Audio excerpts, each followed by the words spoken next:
हमारे वीडियो मसीहियों यानी क्रिश्चियंस को बाइबल सिखाने एवं उपदेश देने के लिए और उन लोगों के लिए बनाए जाते हैं जो सच्चे परमेश्वर को ढूंढ रहे हैं। किसी अन्य धर्म की आलोचना करना या उसके अनुयायियों का अपमान करना हमारा उद्देश्य बिल्कुल नहीं है। लेकिन कई क्षेत्रों में बाइबल की शिक्षाएं अन्य धर्मों के साथ मेल नहीं खाती। इसलिए अगर किसी को बाइबल की शिक्षाओं से ठेस पहुंचती हो तो कृपया हमारे वीडियो न देखें। प्रभु आपको आशीष दे। Our videos are made to teach and preach the Bible to Christians and to those who are seeking the true God. It is not our intention to criticize or insult any other religion or its followers. But there are many areas in which the teachings of the Bible do not match with those of other religions. So if anyone is offended by the teachings of the Bible, please do not watch our videos. God bless you. हमने पिछले Sunday मत्ती 8:18-21 और मरकुस 4:35 से 41 से सीखा कि जब चेले प्रभु यीशु के साथ नाव में जब सफर कर रहे तब एक बड़ी आंधी आई जिसने उनकी नाव डुबा दी और वे सब घबरा गए और उन्होंने घबरा कर प्रभु को जगाया। उसने उठकर आंधी को शांत किया। ये घटना हमें क्या सिखाती है कि अक्सर जब भी हमारे जीवन में चीजें गलत जाती है हमारा विश्वास डगमगाने लगता है, हम अपने विश्वास पर सवाल उठाने लगते हैं, हम निराश हो जाते हैं। लेकिन क्या आप जानते हैं कि कई बार परमेश्वर हमें विश्वास का जो सबक सिखाता है या सिखाना चाहता है उससे हम शांत और चैन भरे माहौल में कभी भी नहीं सीख सकते। इसलिए कई बार परमेश्वर हमारे जीवन में तूफानों को आने देता है, वह हमारे जीवन में आंधी को, हवा को, हमारे जीवन के माहौल को बिगाड़ने देता है। सोचो, चेले नाव चला रहे थे तब पूरी शांति थी झील में, ओके, कहीं पर कोई ऐसा संकेत नहीं था कि अब तूफान आने वाला है और उनको एक खतरे का सामना करना पड़ेगा। लेकिन अचानक सब कुछ बदल गया। कई बार विश्वास का जो सबक परमेश्वर हमें सिखाना चाहता है वो अच्छे परिस्थिति में हम नहीं सीखते। इसलिए परमेश्वर हमारे जीवन में आंधी आने देता है, तूफान आने देता है ताकि वो हमारे जीवन के माहौल को बिगाड़ सके। वो इजाजत देता है ताकि हम उस पर भरोसा करना सीखें। आज शाम हम सीखेंगे कि किस प्रकार हम अपने जीवन की समस्याओं पर विजय पा सकते हैं, किस प्रकार विश्वास की एक अच्छी लड़ाई हम लड़ सकते हैं। आइए हम अपने सरों को झुकाएं। Let's pray. प्यारे परमेश्वर, हम आपको धन्यवाद करते हैं, आपकी उपस्थिति में आनंद की भरपूरी है, आपकी उपस्थिति में जीवन और चंगाई और छुटकारा है। आज आपकी उपस्थिति में आने का ये सौभाग्य आपने हमें दिया। हम अपने जीवन की सारी समस्याओं को आपके कदमों में रखते हैं। मैं चाहता हूं हम सभी लोग खड़े हो जाए। Can we all stand? और मैं चाहता हूं अपने दोनों हाथ इस प्रकार से आप खड़े, सभी लोग दोनों अपने हाथों को। मैं आपसे पूछना चाहता हूं कितने लोग इस समय प्रॉब्लम से जा रहे हैं, कठिनाई से जा रहे हैं, चैलेंजेस है, चुनौतियां है, परिस्थिति खराब है। कितने लोग हैं? क्या मैं आपके हाथ को देख सकता हूं? 1 2 3 4 5 6 7 8, ऑलमोस्ट सभी लोगों के लाइफ में प्रॉब्लम। अब मैं चाहता हूं कि आप अपने दोनों हाथों को इस तरह खड़ा करें और अपनी आंखें बंद करें और कल्पना करें कि आपके एक एक सारे प्रॉब्लम आप इन हाथों में रख दें। अपने हाथों को देखो, मुझे मत देखो, और अपनी सारी प्रॉब्लम्स इन हाथों में रखें। सभी लोग दोनों हाथों पर सारे प्रॉब्लम रख दीजिए। पैसे का, बीमारी का, घर में शांति नहीं है, रात को नींद नहीं आती है, सर में दर्द है, कमर में दर्द है, कर्जा है, गहना गिरवी रखा हुआ है, रिश्ते खराब है, पति के साथ रिश्ते ठीक नहीं है, पत्नी के साथ रिश्ते ठीक नहीं है, माँ बाप के साथ रिश्ते ठीक नहीं है, भाई बहन के साथ रिश्ते ठीक नहीं है, रिश्तों का प्रॉब्लम, ऑफिस में प्रॉब्लम है, कलीग के साथ जमती नहीं है, बॉस परेशान करता है, सेहत काम साथ नहीं दे रही है, चिंताएं रात को सोने नहीं दे रही है। सारी समस्याओं को अपने हाथों में रखो। अब अपने हाथों को इस तरह से उल्टा करो और मेरे साथ कहो, प्रभु आज मैं अपनी सारी समस्या क्रूस के चरणों में रखता हूं, क्योंकि आपने संसार को जीत लिया है,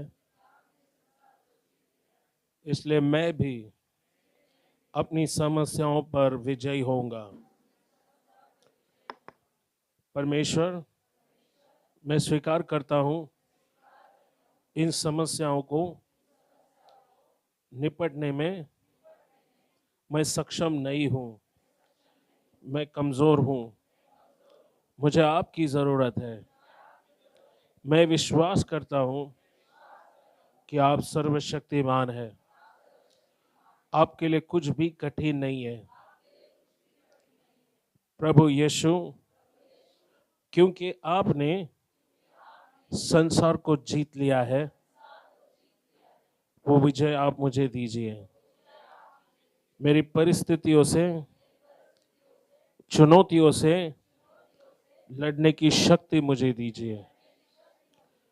प्रभु यीशु, समस्याओं में सही रवैया, सही स्वभाव, सही सोच रखने के लिए मेरी मदद करें। मुझे आपसे दूर जाने ना दें, मुझे विश्वास में कमजोर होने ना दें। प्रभु, मैं जैसे हूं आपके पास आता हूं।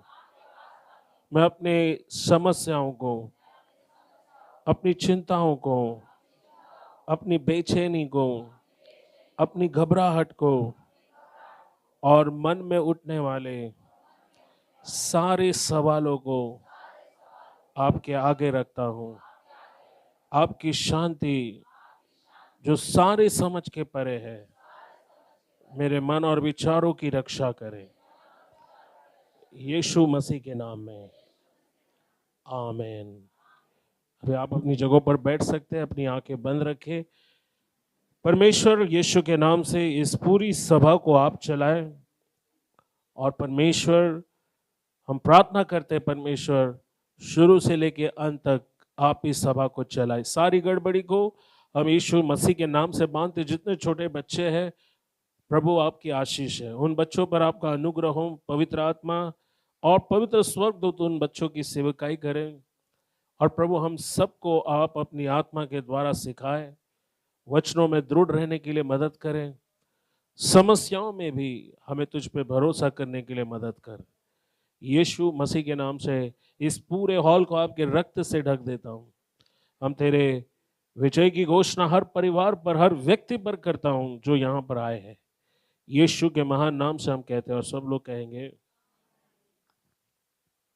मेरे साथ निकालिए रोमियो की किताब, उसका 8 अध्याय और वचन 31 से 38 वचन को हमें पढ़ना है। कम ऑन, जल्दी से। रोमियो की पत्री, book of Romans chapter 8 31 to 38। आज का मेरा जो संदेश है उसका नाम है, दर्द नहीं तो लाभ भी नहीं। कम ऑन, सभी लोग अपने बाजू वाले को बोलो और कहो, दर्द नहीं तो लाभ नहीं। अंग्रेजी में इसे कहेंगे, no pain no gain. Come on, बोलो अपने बाजू वाले को अंग्रेजी में, नो पेन नो गेन। दर्द नहीं तो लाभ नहीं। हालेलुया। याद रहेगा? अगले संडे अगर मैं आपको पूछूंगा, आप बता पाएंगे क्या सीखा था? दरअसल मुश्किल होता है, 2 दिन पहले आपने क्या खाना खाया वो आपको याद नहीं रहता। सही बात है। अभी की आने वाले अक्टूबर में कविता के साथ शादी करके मुझे 10 साल होने वाले हैं। इन 10 सालों में उसने एक से बढ़कर एक पकवान खिलाए, लेकिन मैंने परसों क्या खाया वो मुझे याद नहीं रहता। इसलिए हमको हर रोज वचन पढ़ने की जरूरत है। हालेलुया। घर जाने के बाद भूले मत आपने क्या सीखा। जो सीखा इसको इसी हॉल में रख कर मत जाओ। जो सीखा है, जो पाया है, उसको अपने साथ घर लेकर जाओ, उसे प्रैक्टिस में लाओ। रोमियो 8 अध्याय 31 से 38 वचन को हम पढ़ेंगे। कोई पढ़िए मेरे लिए। अतः हम इन बातों के विषय में क्या कहें? यदि परमेश्वर हमारी ओर है तो हमारा विरोधी कौन हो सकता अगर है? परमेश्वर मेरे साथ है तो मेरा विरोधी कौन हो सकता है? हालेलुया। हमारे देश में एक कहावत है, जाला देव तारी तला। जागो राखे साइया मार सके ना। तो इसका मतलब है जिसको परमेश्वर बचाए उसके विरोध में कौन आए। और यहां पौलुस यही कहता है कि अगर परमेश्वर हमारे साथ है तो दुनिया की कोई शक्ति हमारा कुछ बिगाड़ नहीं सकती। वो कहता है हमारा विरोधी कौन हो सकता है। वचन 32, जिसने अपने निज पुत्र को भी न रख छोड़ा, यानी अपने इकलौते बेटे को भी नहीं छोड़ा, उससे भी हमारे लिए दे दिया है, तो वो उसके साथ, सभी लोग बोलो उसके साथ, वो हमें सब कुछ क्यों नहीं देगा। एक सवाल है, परमेश्वर हमसे पूछ रहा है कि अगर मैंने अपना बेटा तुम्हारे लिए दिया है तो बाकी सब चीजें मैं कैसे तुमसे बचा कर रहूंगा, बाकी सारी चीजें मैं तुम्हें क्यों नहीं दूंगा। अगर मैंने बेटा दिया है तो मैं सब कुछ, सारी बातें जो तुम्हारी जरूरत की है वो भी तुम्हें दूंगा। हालेलुया। सो यहां वचन 33, परमेश्वर के चुने हुए पर दोष कौन लगाएगा? परमेश्वर ही है जो उनको धर्मी ठहराने वाला है। आमीन, हालेलुया। परमेश्वर हमें बाइज्जत भरी करता है क्योंकि हम यीशु के लहू से धोए गए हैं। सो पॉल कहता है अगर परमेश्वर ही हमें बरी करता है, अगर हमें बिना किसी आरोप के, यानी बिना किसी क्या बोलते हैं ना उसको, दंड के हमें अगर वो छोड़ देता है, तो फिर हम पर दोष लगाने वाला कौन हो सकता है। वचन 34, फिर कौन है जो दंड की आज्ञा देगा? फिर कौन है जो दंड की आज्ञा देगा। मसीह है जो मर गया वरन मुर्दों में से भी जी उठा। मसीह वो है जो मर गया वरन मुर्दों से भी जी उठा। कितने लोग विश्वास करते हैं आपका परमेश्वर जिंदा है, उसने मृत्यु को हराया है। हालेलुया। और बाइबल बोलती है वो कहाँ है, अभी देखो पढ़ो यहाँ पर, वो मुर्दों से जी उठा और परमेश्वर के दाहिने ओर है। बाइबल कहती है वो परमेश्वर की दाहिने हाथ की ओर बैठा है। कहाँ बैठा है? हाँ, और हमारे लिए निवेदन भी करता है। हालेलुया। सभी लोग बोलो हालेलुया। सो मसीह मुर्दों से जी उठा, परमेश्वर के राइट हैंड में जाकर बैठ गया, और सिर्फ बैठा नहीं है, वो इस समय क्या कर रहा है मालूम है आपको? हेलो, वो आपके लिए और मेरे लिए पिता से क्या कर रहा है? निवेदन कर रहा है। हालेलुया। मेरी बेटी संध्या पर परमेश्वर दया कर। हालेलुया। ओ मेरी बेटी कमलेश पर दया कर। हालेलुया। मेरे बेटे किशन पर दया कर। मेरे बेटे भाई रमेश जायसवाल पर दया कर। परमेश्वर आप सबके लिए, उसका बेटा क्या कर रहा है? दाहिने हाथ की ओर से बैठा है क्या आराम से? आपको आंसुओं में रोते हुए देखकर वो खुश है? नहीं, बाइबल कहता है वो आपके लिए निवेदन कर रहा है, वो आपके लिए विनती कर रहा है। आगे देखो बाइबल क्या कहती है। कौन हमको मसीह के प्रेम से अलग करेगा? कौन हमें मसीह के प्रेम से अलग करेगा? क्या क्लेश, क्या क्लेश, या संकट, क्या संकट, या उपद्रव, क्या उपद्रव, या अकाल, क्या अकाल, या नंगाई, क्या नंगाई, या जोखिम, जोखिम, या तलवार। या तलवार। जैसे लिखा है, तेरे लिए हम दिन भर घात किए जाते हैं, हम वध होने वाली भेड़ों के समान गिने गए हैं। परंतु इन सब बातों में हम उनके द्वारा जिसने हमसे प्रेम किया है जयवंत से भी बढ़कर है। आमीन। कोई अपना दाहिना हाथ उठाकर कहे कि मैं यीशु में जयवंत से भी बढ़कर हूं, मैं विजेता से भी बढ़कर हूं। ध्यान दो बाइबल क्या कहती है, आप विजयी नहीं हो, लेकिन विजेता से भी बढ़कर। आप सिर्फ जयवंत नहीं हो, जयवंत से भी बड़े हो। तो मैं सोचने लगा कि ये जयवंत या फिर विजय से बढ़कर होने का मतलब क्या है? क्या विजयी होना काफी नहीं है? क्या जीतना काफी नहीं है? नहीं नहीं प्रियो, बाइबल कहती है आप विजय से भी बढ़कर हो। और विजय से बढ़कर क्या होता है, जयवंत से बढ़कर क्या होता है, मैं अभी आपको थोड़ी देर में समझाऊंगा।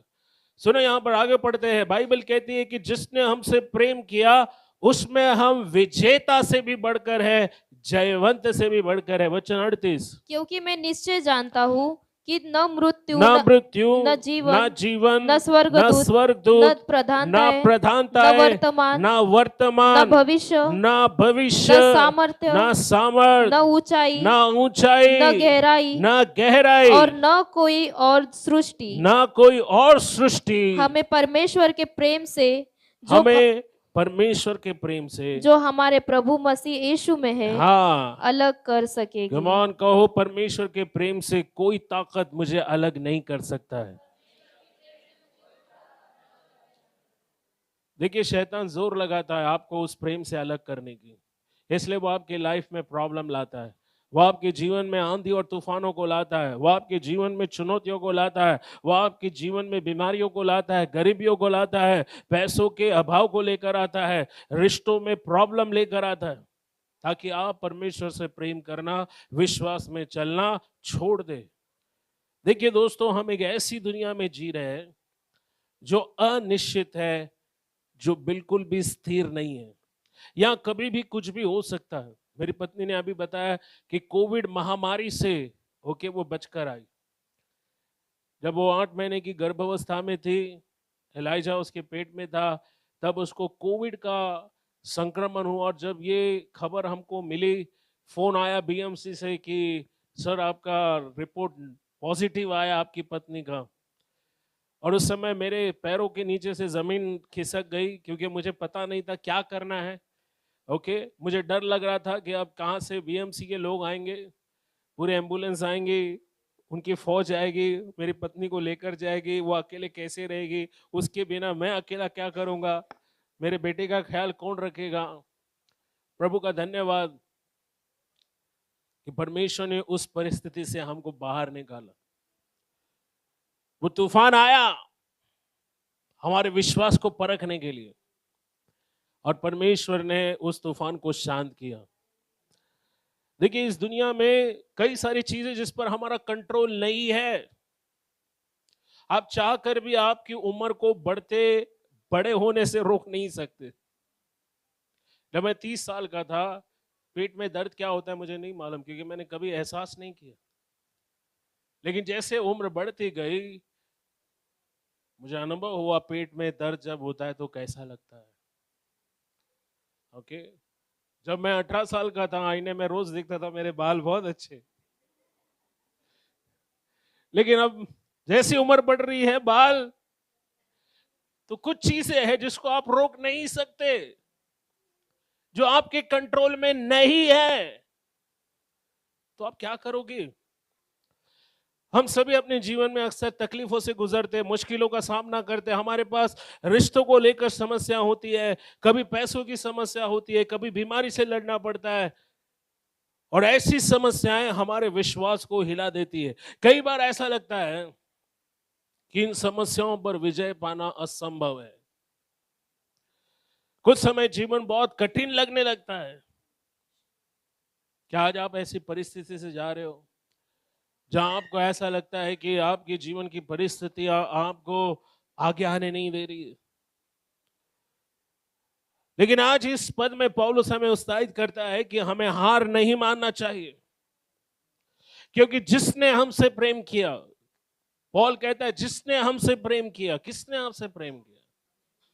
हाँ, यहां वो आपकी गर्लफ्रेंड या बॉयफ्रेंड की बात नहीं कर रहा है, वो आपके पति की बात नहीं कर रहा है। वो कहता है जिसने हमसे प्रेम किया, उसमें हम जयवंत से भी बढ़कर है। यानी परमेश्वर यीशु मसीह जिसने हमसे प्रेम किया, अपने आप को हमारे लिए दिया, हम उसमें जयवंत से भी बढ़कर है। उसने हमें जय पाने के लिए, जयवंत होने के लिए बुलाया है। वचन में हमें जय पाने का वादा किया गया है, ना कि पीड़ित होने का या हारने का। लेकिन कई बार जब हम अपने जीवन में नकारात्मक सोच को हावी होने देते हैं, निराशा को हावी होने देते हैं, जब हम घबराहट और बेचैनी को हावी होने देते हैं, हम हारा हुआ महसूस करते हैं। हम सोचते हैं कि हमारे लिए कोई बच निकलने के लिए कोई रास्ता नहीं है। सबसे बड़ा सवाल है, आखिर हम किस तरह इस जीवन की समस्याओं से बचे? कैसे हम अपने जीवन में फूले फले और आगे बढ़ते जाए? अगर हमारे पास भोजन नहीं है, खाने के लिए खाना नहीं है, पैसा नहीं है, अच्छी सेहत नहीं है, रहने के लिए घर नहीं है, किसी के साथ कोई संबंध नहीं है, कोई उत्साह बढ़ाने वाला नहीं है, कोई साथ देने वाला नहीं है, तब हम पूछना शुरू करते हैं, क्यों प्रभु मेरे साथ ही क्यों? मेरे साथ ही क्यों? हम सोचने लगते हैं कि मैं ही क्यों? आखिर मैं इस कठिन समय में से क्यों जा रहा हूं?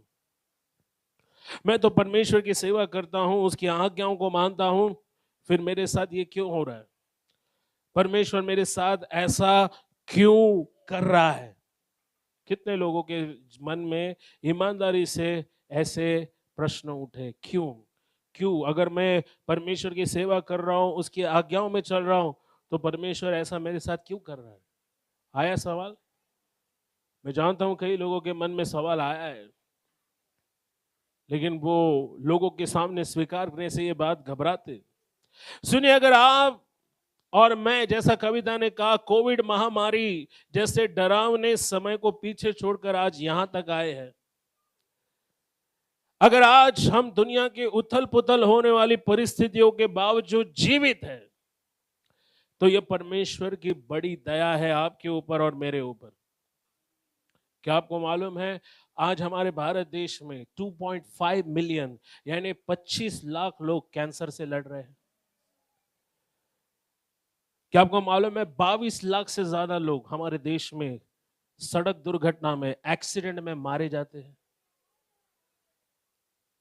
वैश्विक तौर पर 17 मिलियन लोग,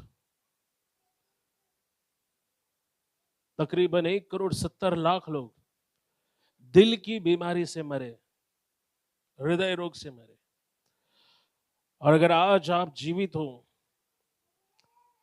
तो ये परमेश्वर की दया है, ये परमेश्वर का उद्देश्य है। अगर आज आप इस हॉल में बैठे हो, ये परमेश्वर का उद्देश्य है।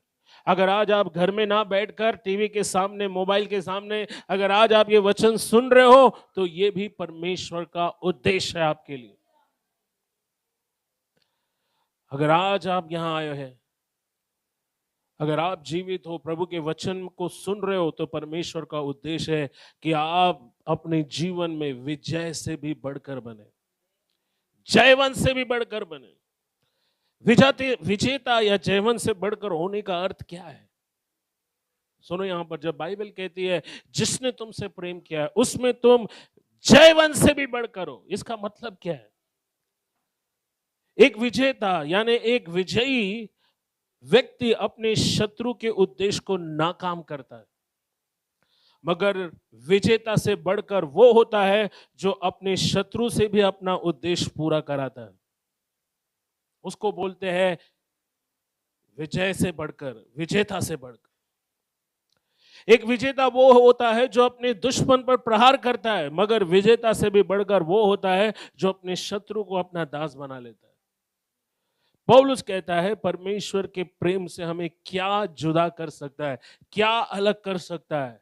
क्या क्लेश, संकट, उत्पीड़न, अकाल, नंगाई, खतरा, तलवार?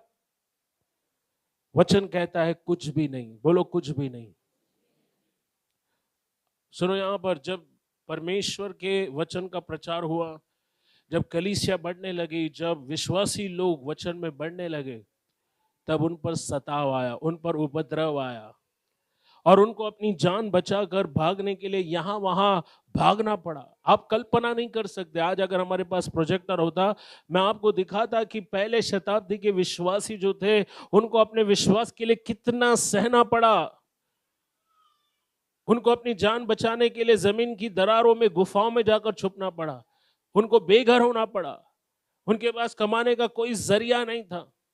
उनके आंखों के सामने उनके बच्चों को तलवार के घात मारा गया, लेकिन फिर भी उन्होंने अपने विश्वास को नहीं छोड़ा।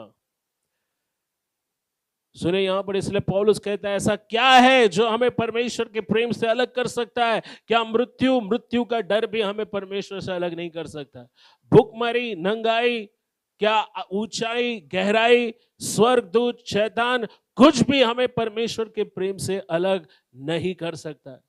सुने, आज आपके जीवन में बड़े चुनौतियां हो, समस्या हो, शायद आप अपने जीवन के मुश्किल हालातों से इस समय जा रहे हैं, लेकिन आपको यह बात ध्यान रखना है कि परमेश्वर आपके साथ है और जो कुछ आपके साथ हो रहा है उसका उपयोग परमेश्वर अपनी महिमा के लिए करता है। इवन परमेश्वर जो है वो आपके जीवन की समस्याओं का भी उपयोग करता है। क्या आपको मालूम है जब यीशु ने 5 रोटी से 5,000 को खिलाया, तब कितनी टोकरी रोटी बची थी? कोई बता सकता है? उन 12 टोकरियों का क्या किया मालूम है?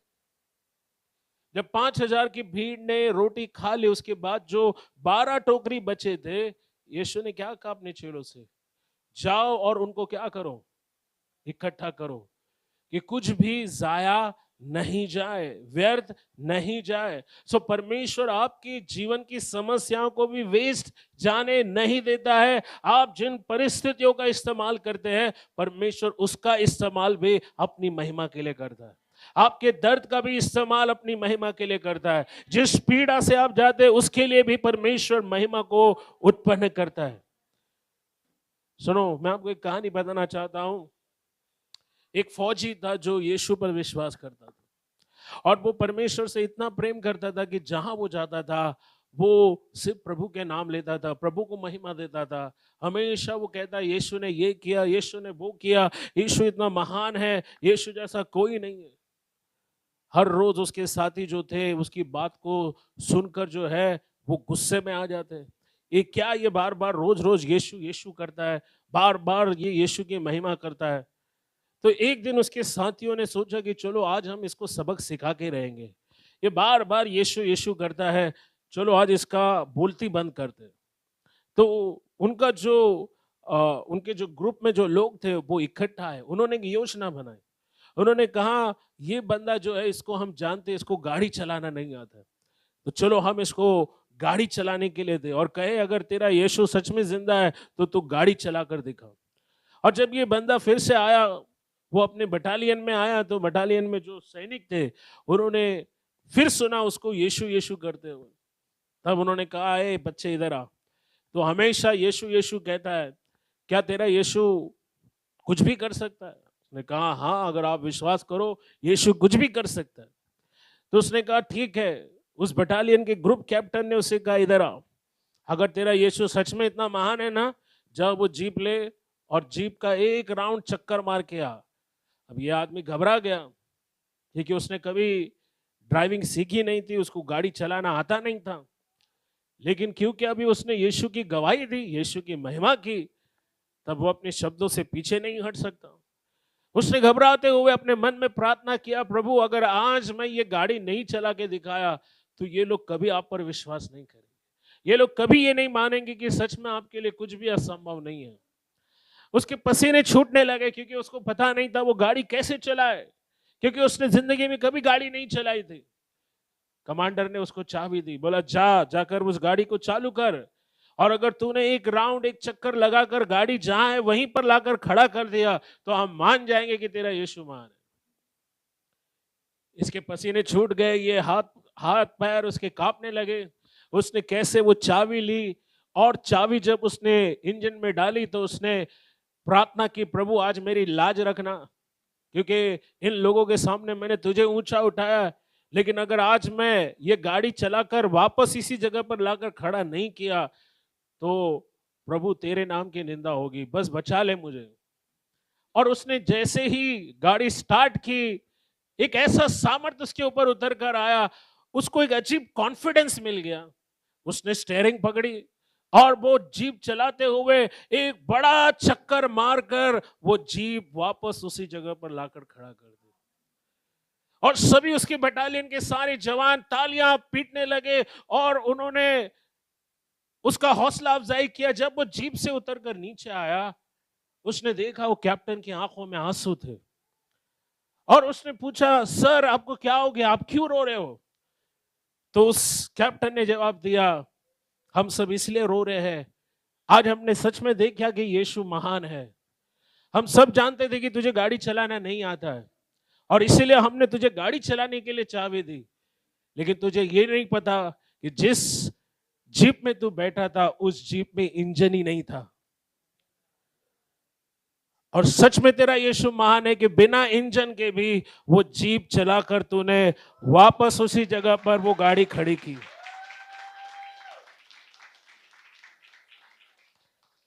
परमेश्वर आपके जीवन के सारे हालात अपनी महिमा के लिए इस्तेमाल करता है।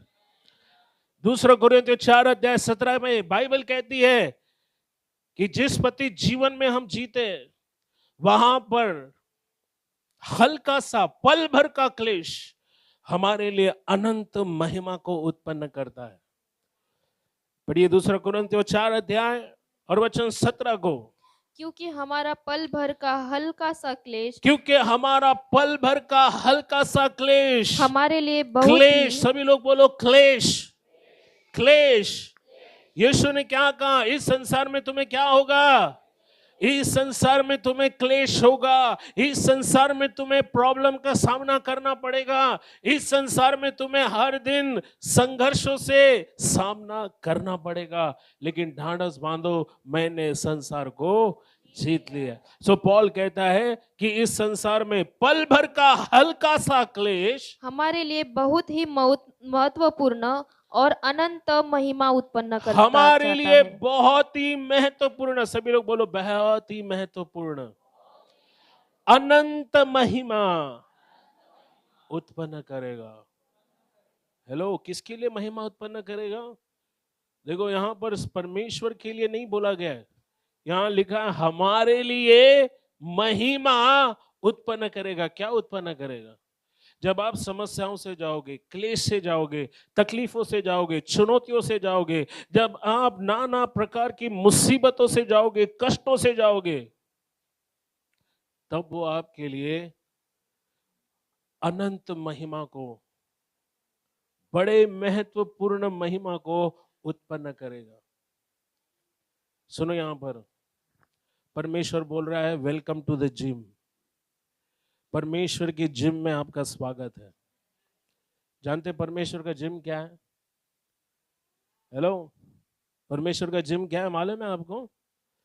लोग हजारों रुपए देके जिम ज्वाइन करते हैं अपने आप को फिट रखने के लिए, लेकिन क्या आपको मालूम है विश्वासी लोगों के लिए भी परमेश्वर बोल रहा है कि मेरे जिम में आओ।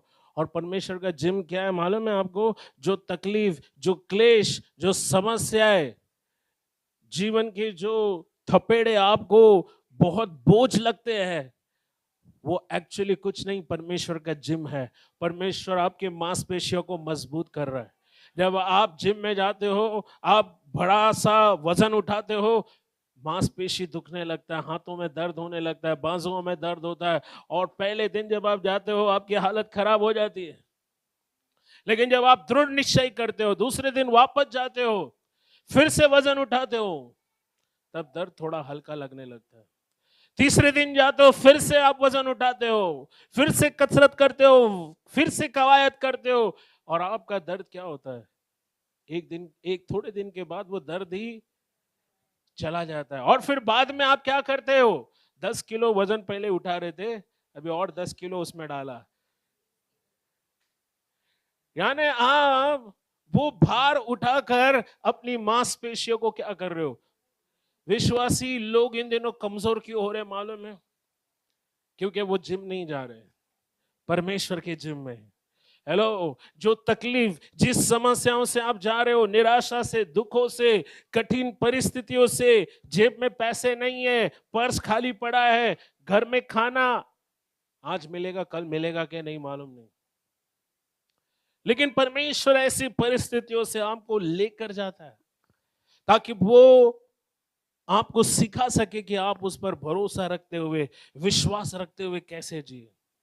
बाइबल कहती है हल्का सा पल भर का क्लेश अनंत महिमा उत्पन्न करता है। पहला पतरस 4:12 पतरस कहता है जो दुख रूप भी अग्नि तुम्हें परखने के लिए तुम पर भड़की है, उससे अचंबा मत करो। अचंबा करने का मतलब ये मेरे साथ क्यों हो रहा है?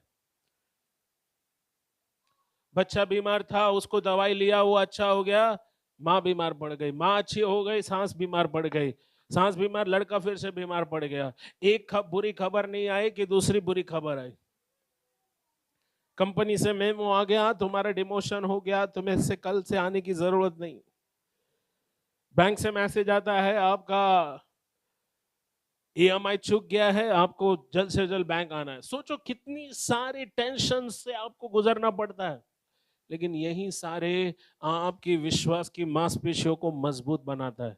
अगर आप इसको उठाएंगे, अगर आप इन समस्याओं का सामना करेंगे, तो आप मजबूत बनेंगे। हालेलुया। आप देखो अय्यूब, लास्ट टाइम मैंने अय्यूब का जिक्र किया था कि एक के बाद एक उसके नौकर आए, उन्होंने एक के बाद एक अच्छी खबर नहीं लाई, वो सब के सब बुरे खबर लेकर आए। एक नौकर आए, बोला अय्यूब मुझे माफ कर, लेकिन तेरे लिए बुरी खबर है, तेरा घर गिर गया। अब वो खबर लेके गया कि नहीं, दूसरा आया, सिर्फ घर ही नहीं गिर गया, घर की दीवार के नीचे तेरे सारे बच्चे दब के मर गए, तेरा खेत जल गया, बाहर से कुछ लोग दल बनाकर आए, उन्होंने तेरी भेड़ बकरियां सबको अपने साथ वो लेकर गए। एक के बाद एक बुरी खबर वो सुनता गया, उसका सेहत बिगड़ गया, सर से लेके पैरों तक शैतान ने उसे फोड़ों से भर दिया। वो जमीन में बैठकर अपने शरीर को खरोच रहा था, लेकिन फिर भी बाइबल कहती है उसने अपने मुंह से परमेश्वर की निंदा नहीं की। उसकी पत्नी ने उसको सलाह दिया, क्या हालेलुया प्रेज द लॉर्ड बोल रहा है, क्या प्रभु की स्तुति कर रहा है, अब तो परमेश्वर को श्राप दे, क्योंकि इतना सब कुछ होने के बाद भी तुझे चर्च जाना है, इतना होने के बाद भी तुझे विश्वास में बना रहना है, इतना सब कुछ होने के बाद भी हाउस ग्रुप जाना नहीं छोड़ रहा है। अय्यूब ने कहा, तू मूर्ख स्त्री है, परमेश्वर ने दिया, परमेश्वर ने लिया, उसी की स्तुति हो। सुनो, यहां पर ये बोलना इतना आसान है, लेकिन अगर वाकई हम में से किसी को अगर ऐसी परिस्थिति का सामना करना पड़े तो कितने लोग विश्वास में खड़े रहेंगे, ये बोलना बहुत कठिन है। प्रभु यीशु ने पहले ही हमें बताया कि संसार में हमें क्लेश होगा, यूहन्ना 16:33। लेकिन आइए हम पढ़ते पहला पतरस 4:12। क्या कहता है पहला पतरस? जो दुख रूपी अग्नि, सभी लोग बोलो दुख रूपी अग्नि। हाँ, हे प्रियो, जो दुख रूपी अग्नि तुम्हारे परखने के लिए तुम में भड़की है, इससे ये समझकर अचंभा न करो कि कोई अनोखी बात तुम पर बीत रही है। कोई विश्वासी ऐसा ना सोचे कि मेरे साथ ही क्यों हो रहा है, कोई अनोखी बात मेरे साथ हो रही। नहीं, अचंभा मत करो, परमेश्वर आपके धीरज को, आपके विश्वास को बढ़ा रहा है। आगे, पर जैसे जैसे मसीह के दुखों में सहभागी होते हो, आनंद करो, जिससे उसकी महिमा के प्रकट होते समय भी तुम आनंदित और मगन बाइबल हो। कहती जैसे तुम मसीह के दुखों में सहभागी होते हो, आनंद करो कि परमेश्वर की महिमा में भी सहभाग हो। एक गाना याद है आपको? सुख की चाह है तो दुख भी सहना है। अगर आप महिमा पाना चाहते हो तो आपको दुखों से जाना भी पड़ेगा। सुनो, यहां पर पतरस कहता है जो दुख रूपी अग्नि तुम पर भड़की है, इससे अचंभा मत करो। यानी हर विश्वासी को इस अग्नि परीक्षा को देना होगा। हालेलुया। हर विश्वासी भाई बहन को दुख तकलीफ कठिनाइयों से जाना होगा। लेकिन जब ये दुख कठिनाई आती है तो आपको इससे अचंभित नहीं होना है। सुनो, यहाँ पर पौलुस ने तिमुथी से कहा कि जो लोग भक्ति का जीवन जीना चाहते वो सब सताए जाएंगे। दूसरा तिमुथी 3:12 में लिखा है। यीशु ने कहा अगर उन्होंने मुझसे द्वेष किया है तो वो तुमसे भी द्वेष करेंगे। यीशु पर विश्वास करने के कारण आपको दुख और कठिनाई का सामना करना पड़ेगा। हमारे जीवन की परीक्षाएं और दुखों के चलते हमें 3 बातें याद रखना चाहिए। कौन सी 3 बातें? नंबर 1, परीक्षाएं अटल है। यानी हर विश्वासी को आज नहीं तो कल अपने जीवन में दुख तकलीफ की परीक्षा से जाना पड़ेगा। कमान बोलो, दुख और समस्याएं निश्चित है, अटल है, यानी वो आएंगी, आप उसका कुछ नहीं कर सकते। कुछ चीजें आपके कंट्रोल में नहीं है, कुछ चीजें आपके कंट्रोल के बाहर है। सुनिए, इसके लिए आपको परमेश्वर पे भरोसा रखना है। चेले घबरा गए, उन्हें पता नहीं था कि हम बचेंगे। उन्होंने कहा प्रभु उठ, हम नाश हो रहे हैं। और तब प्रभु ने उठकर क्या किया? आंधी को डांटा। नंबर 1, परीक्षाएं अटल है, निश्चित है, आज नहीं तो कल हम सबको ऐसे दिनों का सामना करना पड़ेगा। नंबर 2, दर्द और पीड़ा या तो हमको बनाएगी या फिर हमको तोड़ देगी। कितने लोगों को एक गाना याद है, छोड़ दिया जाए या मार दिया जाए? तो आपकी समस्या या तो आपको बनाएगी या आपको तोड़ देगी। तो आप क्या चाहते हो? आप अपनी समस्याओं से एक नया व्यक्ति बनना चाहते हो या टूट जाना चाहते हो? हेलो। नंबर 3, जो पीड़ित है वो आखिर क्यों अभी क्यों ऐसे सवाल पूछने से आगे नहीं बढ़ पाते? वो अपनी पीड़ा और दर्द में ही रह जाते। तो तीन बातें हैं, या तो आप अपनी पीड़ा और दर्द में रहोगे, या तो आपकी प्रॉब्लम्स आपको तोड़ेंगी या आपको बनाएगी। और दुख और परेशानी जीवन में अटल है, वो आज नहीं तो कल आएगी। सुनिए यहां पर, जब हम जीवन में इतनी सारी चुनौतियों से जाते हैं, जब इन सारी चुनौतियों का सामना करते हैं, तब हम इनसे कैसे निपटे, इन सब का समाधान आखिर हम कैसे ढूंढे, कहां हमको इसका जवाब मिलेगा? इसका जवाब है याकूब 1 अध्याय और उसका 1 से 5 वचन में। याकूब, क्या आप जानते हैं याकूब जो है वो प्रभु यीशु मसीह का भाई है, और यरूशलेम की कलीसिया का पहला पास्टर याकूब ही बना। जेम्स, जिसको इंग्लिश में जेम्स कहते हैं, हिंदी में याकूब कहते हैं, मराठी में याकूब कहते हैं। सभी लोग निकाले, ये आखिरी वचन है। उसके बाद हम अगले हफ्ते इस पूरे महीने हम दुख और पीड़ा से लड़ने की बात को सीखने वाले हैं। याकूब 1 अध्याय। क्या आपको मालूम है जिस याकूब को आपने अभी निकाला है वो बाइबल पुराने नए नियम की सबसे पहली और पुरानी किताब है।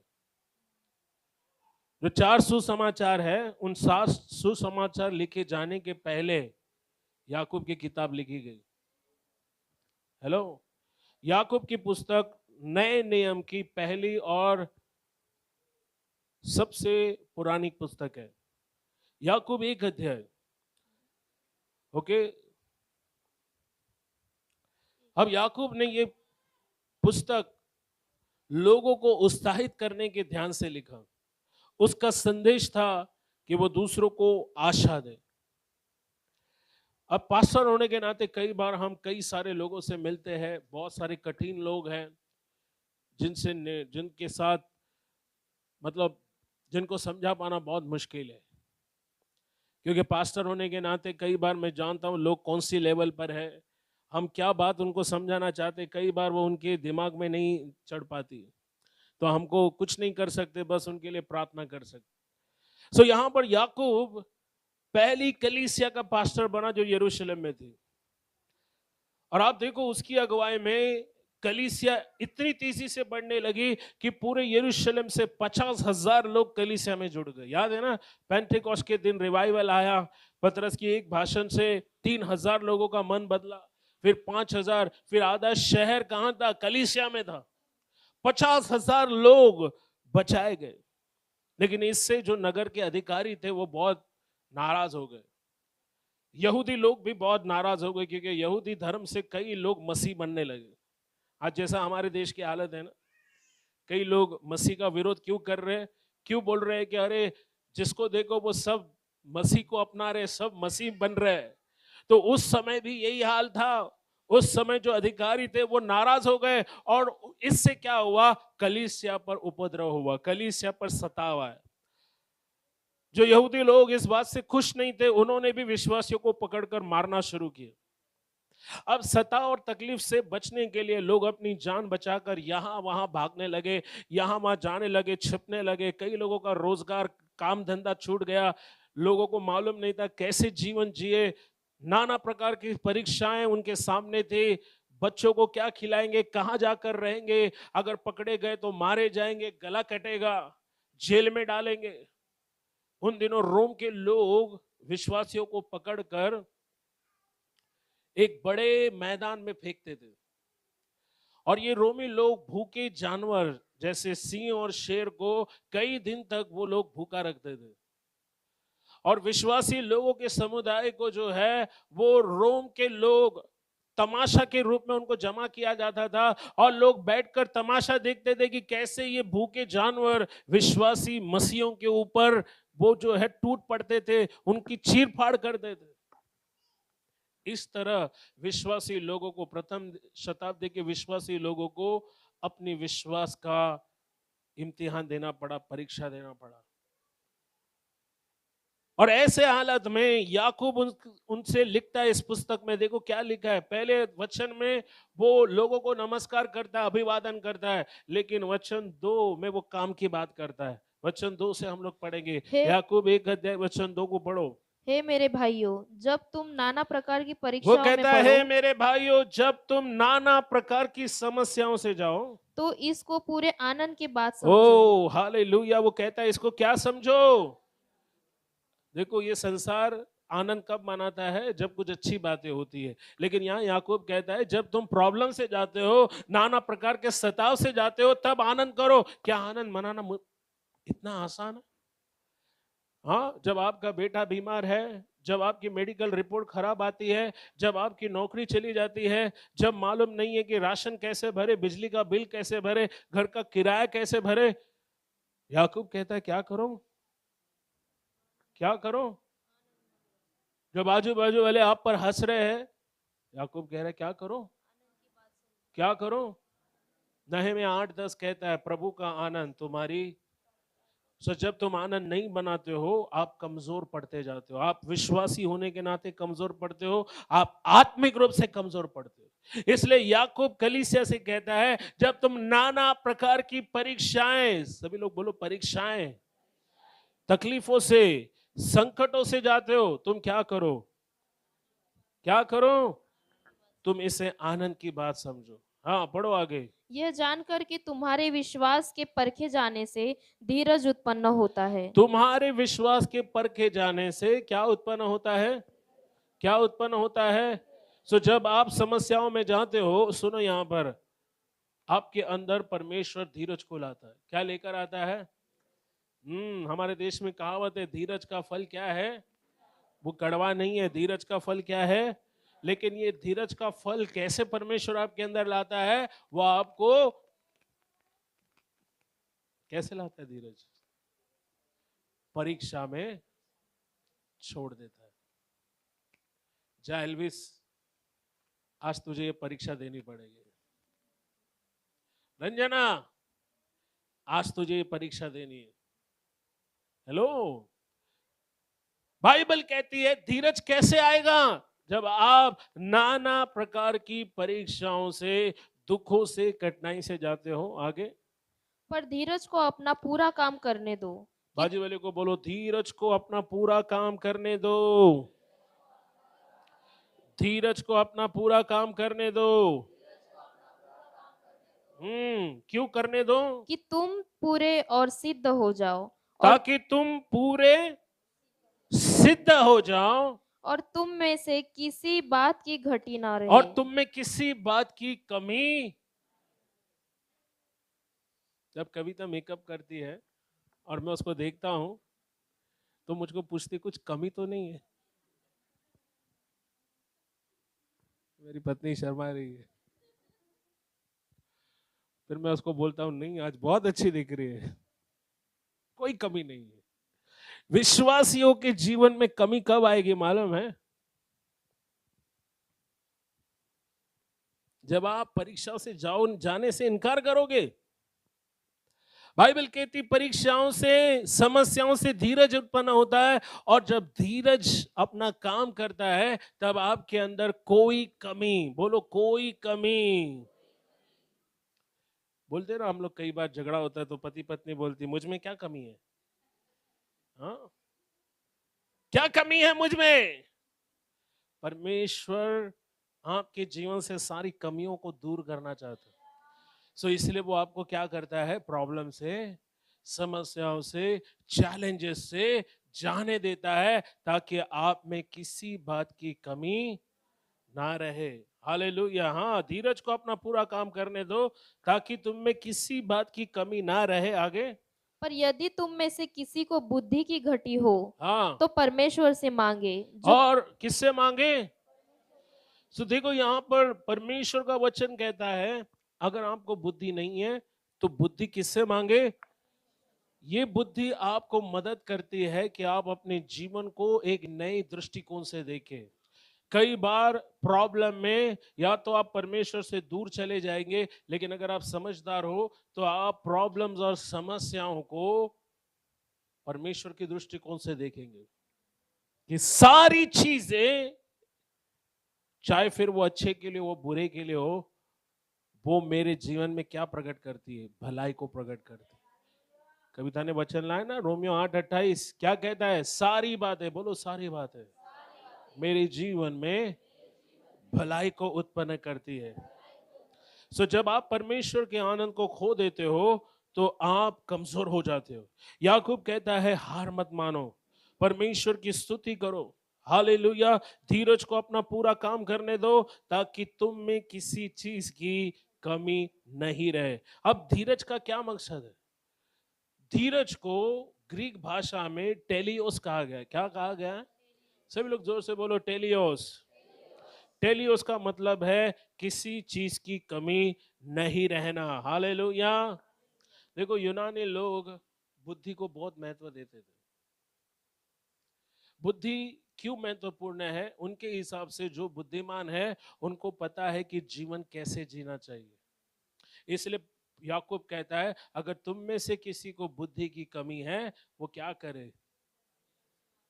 सो जब धीरज काम करेगा तो बुद्धि भी आपको आएगी, और जब बुद्धि आएगी तो पहले आप प्रॉब्लम्स को देखकर परमेश्वर की निंदा कर रहे थे, अपने विश्वास पर सवाल उठा रहे थे, पास्टर को गाली दे रहे थे, चर्च आना बंद कर रहे थे, आप प्रार्थना से दूर जा रहे थे, वचन से दूर जा रहे थे। लेकिन जब ये बुद्धि आएगी तब अकल ठिकाने आएगी, तब आपको समझ में आएगी कि ये प्रॉब्लम्स मेरे भले के लिए।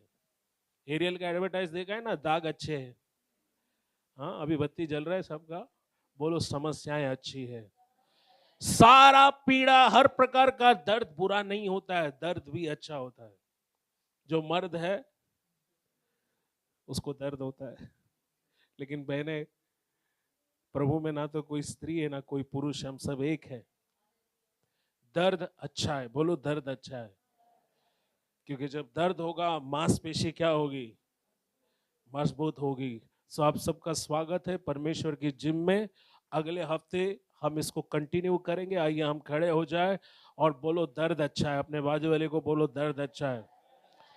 ओके, तकलीफें अच्छी है, दर्द नहीं है तो लाभ भी नहीं है।